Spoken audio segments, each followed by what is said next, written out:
World bosses are a staple in any good MMO. Big scary bad guys that the world must come together to kill. Guild Wars 2 has many world bosses spread throughout the game world, but admittedly, some are better than others. Some are fun and exciting fights, while others are a boring snooze fest. In this video, I am going to rank all the core Tyria world bosses from worst to best. Keep in mind, this is going to be a very opinionated video. It's not going to be a full in-depth review and explanation of every boss. So don't take any of this too seriously, okay? Starting things off with the worst of all, Tyria Covington. This is just a horrible boss. I hate this one. If you've ever done this boss, you'll know it is a slow, mind-numbing experience. I mean, we got the usual setup and pre-events that go on, but it all comes to a screeching halt when you have to break down the gate on the pirate fortress. This part takes so long. You just have to sit around and wait for the cannons to shoot down the gate. All you can do is just carry the powder kegs, which doesn't really seem to make much of a difference. And once the gate finally does go down and the Lady of the Hour comes out, the fight can finally begin. But this fight is just too simple and boring. You can just stand there and spam whatever skills you want. Nothing seems to matter in this fight. And then she retreats back into the fort for phase 2. And the fort is just as bad. I always get lost. I have no idea how to make my way through it. Whenever I finally make it through and get up to her, she's already dead. This boss definitely needs a rework of some kind, but I don't even know what. I don't even really care enough to formulate an idea. So yeah, I hate this one. It is easily the worst. Next one is Fire Elemental. This is just another boring boss. Even though it may be an early game boss that's meant to be simple, it still sucks. Whenever I think about Fire Elemental, all I can think about is the boring downtime waiting for the pre-events to finally finish. Little clean 5000 golem will clean up all the radiation, but it just takes so long. If you look around, there will be tons of players just standing doing nothing waiting for it to finish. Truly riveting gameplay. Oh, and when Fire Elemental finally does spawn, we got some more riveting gameplay for you.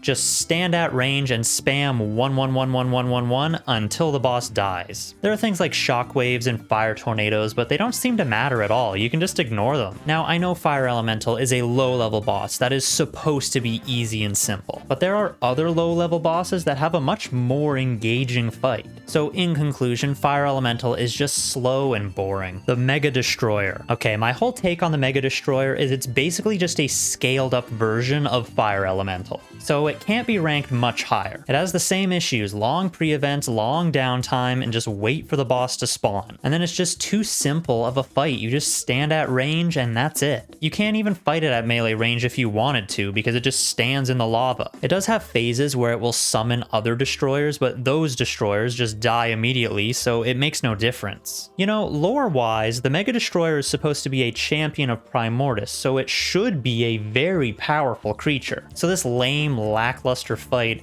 is pretty disappointing. Next is Modernir Ulgoth. This one is a bit better. It has a few pros going for it. It has decent pre-events that gets players moving around the map. The boss itself has a few phases, but those 2 points are also cons. You see, the pre-events get to the point where it feels like they are more of the event than the actual boss fight. Also, most players will just one-shot any mob that spawns, which causes you to just stand around waiting for more mobs to spawn. And with his different phases, they usually end so quickly that he's forced into the final phase very fast. And at that point, he's already down to like 50% health. I mean, one good thing he does have going for him is he can drop his staff, which has a pretty cool weapon skin, so there's that at least. Claw of Jormag. This is another fight that I just think is kind of boring. There's a lot of hype for this one. It's almost like a sneak peek at an Elder Dragon. But then when he lands, it's a bit of a disappointment. In phase 1, you just stand there shooting guns at the ice wall, occasionally getting knocked back by the ice waves. And once the wall does go down, everyone just burns through him in one burn phase, forcing him into phase 2. And then the second phase is just terrible. Everyone just stacks on top of him and just tries to out-heal his cold damage. And then when the golems finally stun him, you just burn right through him really fast. I think this event just has too much standing around. It would be better if you actually had to move around and engage in something of some kind. Okay, Frozen Maw is decent. It's another early game boss, so you can't expect too much. The actual boss is the Spawnier Shaman Chief, who looks pretty cool,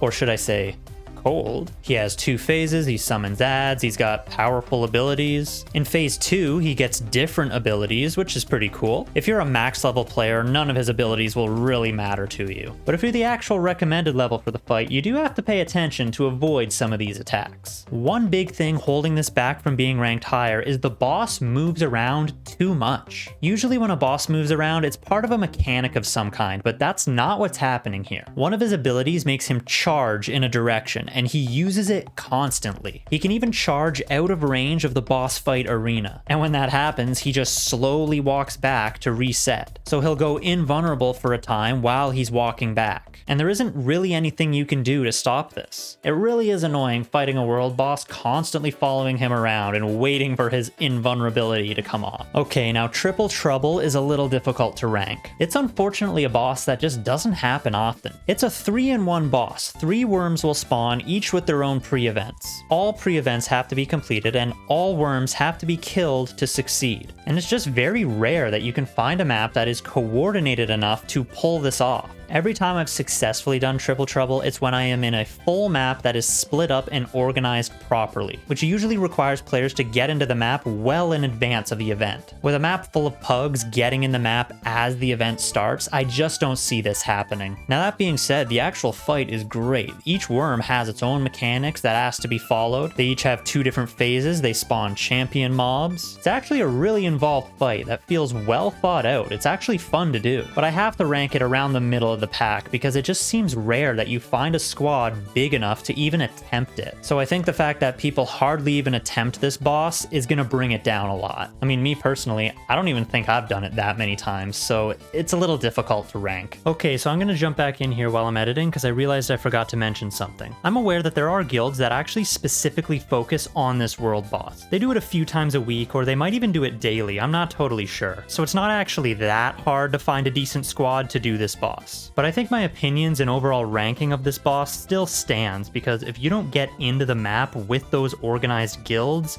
you're gonna have a hard time pulling this off. Golem Mark II. Some people hate on Golem Mark II, but I think it's a really good fight, and there is great reason for that. Once the fight starts, you can target a different part of the golem and blast away. But this boss has many powerful attacks you need to be aware of. The most infamous is the electricity fields that will cover a huge portion of the platform, and if you stand in them, it will just down and kill you in seconds. It also has a machine gun-like attack, a big fist slam knockback. All of these attacks cover a lot of ground, so you will have to move around the platform. Now, all of that sounds terrible, right? The reason why I like this one is because I think it serves as an important learning experience. There are many encounters in the game where you need to be aware of powerful attacks and actually avoid them. With the Golem Mark II, the stakes are a bit lower, because if you die, you can just waypoint and run back. But let's say you're doing instance content and you die because you didn't pay attention. Now your party will suffer from your mistakes by being down a player. So considering all that, I just can't hate on the Golem Mark II. It teaches lazy players a tough lesson. The Great Jungle Worm. Alright, this one I feel like I need to explain myself, so hear me out. Even though it's a low-level early game boss, it has all the makings of a great world boss encounter. It has attacks that are telegraphed so you can learn to dodge. It can drop poison fields, so you need to be aware and stay out of those.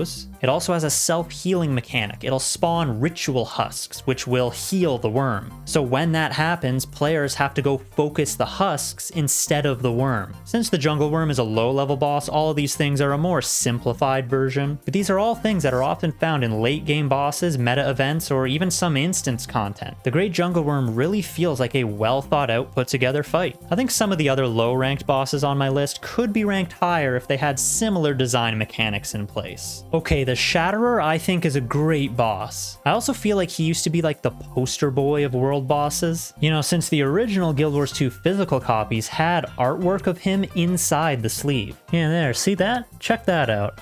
Isn't that kind of cool? But the actual fight is great too. Many adds get spawned, so you have to be aware of them. Many AoE attacks will be launched, so you gotta be aware of that too. You might get caught in his crystal prisons, so you'll have to break out of those. There's shockwaves you'll need to dodge or jump. But most important, this boss is another learning opportunity. He will summon crystals that heal him, and the only way to interrupt the healing is to CC the crystals. So if you fail to CC them, he will just full heal every time. This will teach you that CC breaks break bars need to be broken, which is a very important lesson to be learned. Don't even get me started on why dealing no CC damage in instance content is a big problem. But overall, I think the Shatterer is a great boss. He looks really cool too, and he'll make a return later in the game in a more powerful version of himself. Next is Karka Queen. I rank Karka Queen high up since it feels like an introduction to meta events. The Karka Queen is its own event, however, it will only spawn after all 4 settlements on South Sun Cove are reclaimed. To reclaim the settlements, players will have to spread out and complete whatever events are there. And all the settlements are spread far across the map, so you do really have to travel around to get it done. If you don't, and the whole map just stands there and waits, assuming someone else will do it, the Karka Queen isn't going to spawn. And the fight is pretty good too. This one's got a lot of powerful attacks you need to watch out for, especially the steamroller move she has that always seems to wipe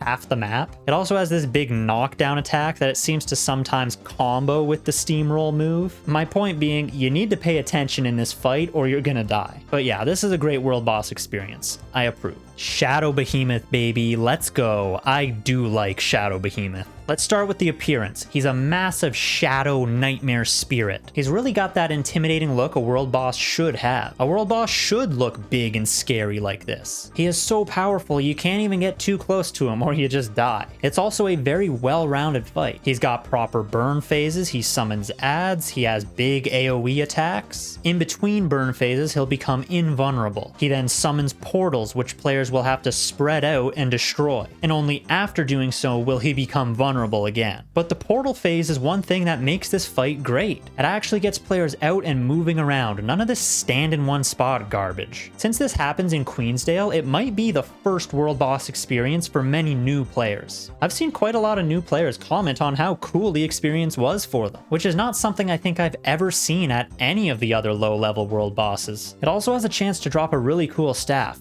Final Rest, which looks like a scythe with a gargoyle on top. So in conclusion, Shadow Behemoth is great. It's a classic world boss, one of the best. In the top spot, we have Tequatl the Sunless. Was there ever any doubt? How could Tequatl not be the best world boss? This boss has everything you could want. Appearance-wise, big undead dragon, great. Big and scary, just what we want. There's even a cool little entrance animation where he swims in and jumps out of the water. The fight is great.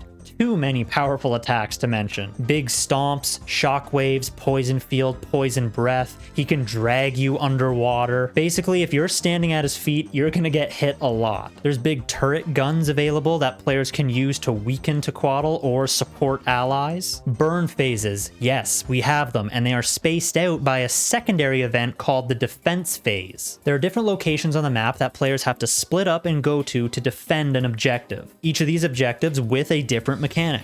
Oh, and not to mention the waves of ads that will spawn to try and kill the backline and turret operators. So you'll need players to pay attention to the ad spawns as well. To fully understand the details of this fight, you really do need to experience it a few times for yourself. And the loot, my god, the loot. You can get unique Tequatl ascended weapons, a mini Tequatl, a new water breather, and of course the spoons, what everyone's really after. So yeah, Tequatl is without a doubt the best core Tyria world boss. It's got everything you could want to make a fun and memorable fight, and players always keep coming back to it. Okay, so that is my personal rankings of the core Tyria world bosses. Like I said before, this is all personal opinion based, and I'm sure somewhere along the way I probably contradicted myself with some of the comments I made about them. If you disagree with my rankings or some of the general comments I made, feel free to add to the discussion. But I'm gonna go out on a limb here and say that this is the definitive best ever world boss ranking. Anyways, I hope you enjoyed this or found it interesting, and bye for now.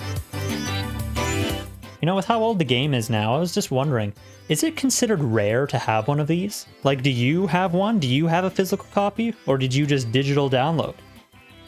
Just something I was thinking about while looking at this thing again.